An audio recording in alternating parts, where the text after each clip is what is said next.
want others to be happy, practice compassion. If you want to be happy, practice compassion. His Holiness the 14th Dalai Lama. When we were growing up, we were taught to be kind, caring, and compassionate. Some of us remembered that we were told and imbibed these values, at least partially, in our lives. In a few remarkable individuals, however, compassion is evident in their actions every day. In November 2006, I had just returned from Kolkata, where Mother Teresa had established the Missionaries of Charity. Early on, Devang and I had made it a ritual to have a conversation after every trip about the city I had visited. This time, I wanted to tell him about Mother Teresa's work. However, we did not get a chance to chat, as that evening we went to watch the Queen's movie based on the events following Princess Diana's tragic death. The following day, a lazy Sunday, we started talking about Mother Teresa and Princess Diana.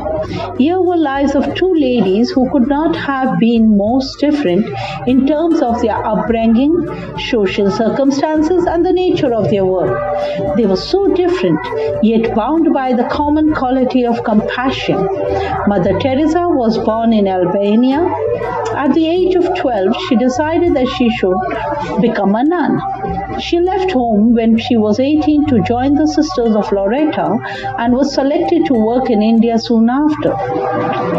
She started out by teaching at a school in Darjeeling.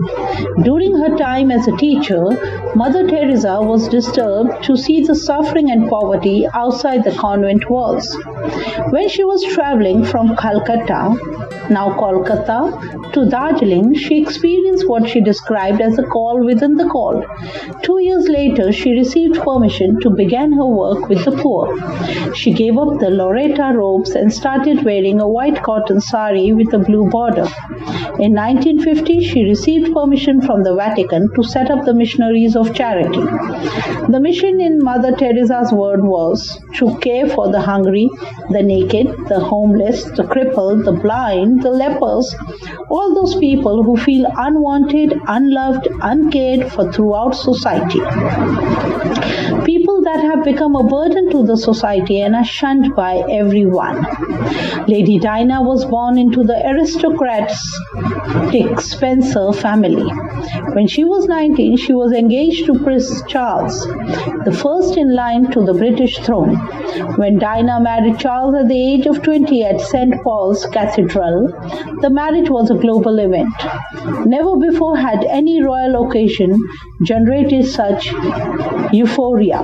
Never before had 750 million people witnessed a single event on television.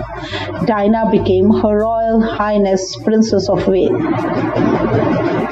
While Princess Diana found it difficult to cope with the pressure of her status, she was drawn to doing charitable work. She became the patroness of several organizations that worked for the upliftment of drug addicts, the homeless, and the elderly. She learned sign language as part of her commitment to the British Deaf Association, supported the Royal Marsden Hospital, and became the president of the Great Ormond Street Hospital for sick people, sick children, and Barnardo's, a charity for vulnerable children and young people.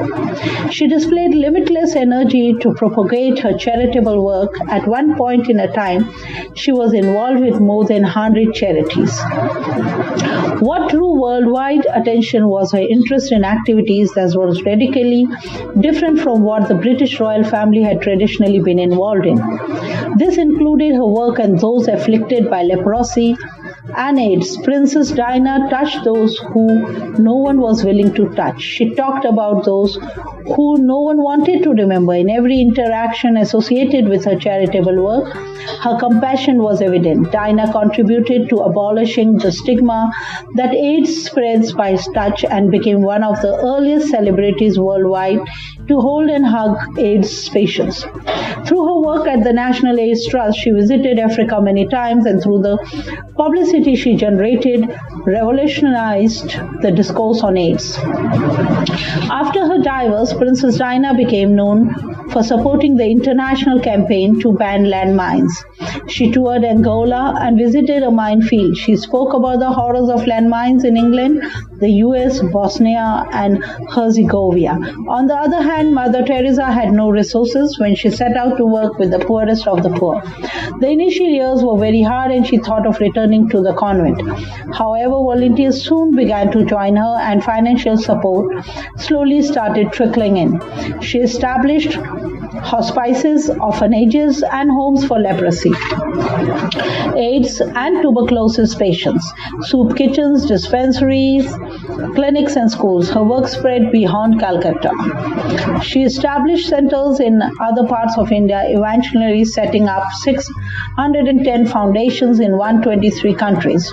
When Mother Teresa was awarded the Nobel Peace Prize, she requested that the dinner be cancelled. She felt that USD 7,000 would be better spent feeding 400 people in Calcutta for a year. Mother Teresa and Princess Diana met once in New York at the Convent of the Missionaries of Charity in June of 1997. Mother Teresa embraced Diana and walked with her arm in arm. They talked about compassion. They talked about the need to do so much in their beliefs. However, that was their first and last meeting. Diana died in a tragic car accident on 31st August 1997, and Mother Teresa passed away a week later on 5th September 1997. Two leading lights of compassion were taken away from the world within 7 days. Does compassion require superhuman effort? No. Each of us is capable of compassion. Often we underestimate the powers of small acts. A kind word, a kind action, a kind gesture, or a kind letter can make a big difference to someone's life. Children demonstrate compassion in their own simple manner, far moved from the complexities that adults display. For the acts of compassion, they expect no recognition or reward. Children by nature are compassionate. Adults can in fact unknowingly discourage that compassion by trying to control how their children interact with other children, adults and animals. A child may want to feed a stray dog, but a parent out of compulse for the child's safety and hygiene might stop him. A child might want to be apart with the most expensive toy he or she has, but a parent might say, "Don't give away that toy, it is too expensive, give a chocolate instead." Children do not understand the materialistic ways of the world that are an integral part of adult life. The parents of a 7-year-old girl brought her to me for a consultation as they were concerned about her growth. She had not been gaining adequate weight over the last 6 months. Her parents felt that she ate well at home and seemed to have no medical problems. The girl studied in a school that was really far from her home. Her home was the first stop for the school bus in the morning and the last stop on the way back.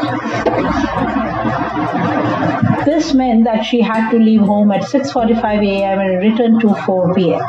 She only had a glass of milk in the morning before she left. In addition to lunch, her mother packed her 2 snacks, one for the morning and one for the afternoon. Her snack box and lunch box came back empty.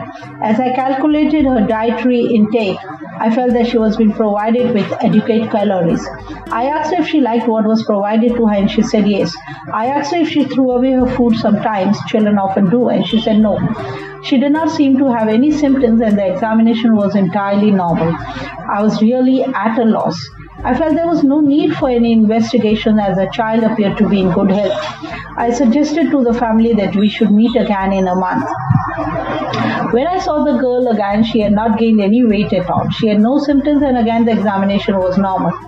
The mother reiterated that the snack box and the lunch box came home empty, and the girl had no complaints about the food that she was provided. In the first consultation, she had been asked about throwing away her meal. This time I asked her, "Do you finish your snacks and meals?" She replied, "Doctor, my friend and I do." When I asked her to elaborate, she said, "My friend does not like the snacks and the lunch she gets. Her mother died several months ago and the nanny gives her the same snacks and lunch every day. If she takes the snacks and the lunch back, she is scolded. As I also don't like her food, we throw it away and she and I eat what I take to school." Her mother hugged her and started to cry. Her father asked her, "Why did you not tell us? We could have packed 2 snack and lunch boxes for you and your friend." The girl just smiled and said, I did not want to trouble mommy. The girl had not thought twice about giving away half her food every day. She did not think about herself, for her friendship stood above everything else. A friend told me a touching story not so long ago. An 8-year-old girl was struggling to finish a meal. Her anxious mother nudged her husband to explain to their daughter the importance of finishing a meal. Go tell her that she needs to eat well to grow. She needs to realize that she must be healthy. You must tell her because she only listens to you. The father went to the dining table and said, Darling, please eat. Eat for your sake. Eat for your mom's sake. Eat for my sake. The girl said, I will, Daddy, even though I don't want to eat this. But first promise me one thing. Will you give me what I want to if I finish the meal? Without hesitating, the father said, Fine, I promise. The daughter then asked, This is a promise from mommy as well. Now the father started to get worried and asked, You're not going to ask for something expensive, are you? Not at all, Daddy, she said reassuringly. After the girl finished the meal, she went up to her father and gently said, Dad, I want to have my head shaved. The father did not know how to react. The mother was aghast and shouted, No way. Her father tried to reason with her. How about something else? Please reconsider. Determined, I ate what I detest, and now that I've done that I've agreed to do, please do not go back to your word. I've always been taught by both of you that a promise is a promise. The parents realized that if they went back to their word, their daughter would lose faith in all they had taught her. The girls had taken to the saloon over the weekend and her head was shaved. Mother dropped the little girl to the school. As she entered the school gate, her clean-shaven head, she waved to her father, called out and asked her to wait for him. The boy too had a clean-shaven head. Pressing the ignition, the father thought to himself, there must be some weird new fashion trend. As he was about to drive away, a lady came up to him and said, My son and your daughter are in the same class. My son was diagnosed with a blood cancer for a few months ago. As a result of chemotherapy, he lost all his hair. He was anxious about rejoining the school because he knew he would get teased. Your daughter told him not to worry about teasing. She was going to take care of it. Little did I realize that an 8-year-old girl would make such a big sacrifice of shaving off her beautiful long hair. We are so lucky to have such a compassionate daughter. She's an amazing human being. The father was astonished. When he reached home, he told his wife that the lady had said. They realized that they were blessed to have such a caring and compassionate daughter. An 8-year-old had demonstrated compassion in a manner they would never forget. We would do our children a big favor by not interfering their acts of compassion. We would go to step further and encourage them when we see them do their best to be kind and thoughtful. In fact, we should learn from our children. Compassion brings us to a stop, and for a moment we rise above ourselves. Mason Cooley.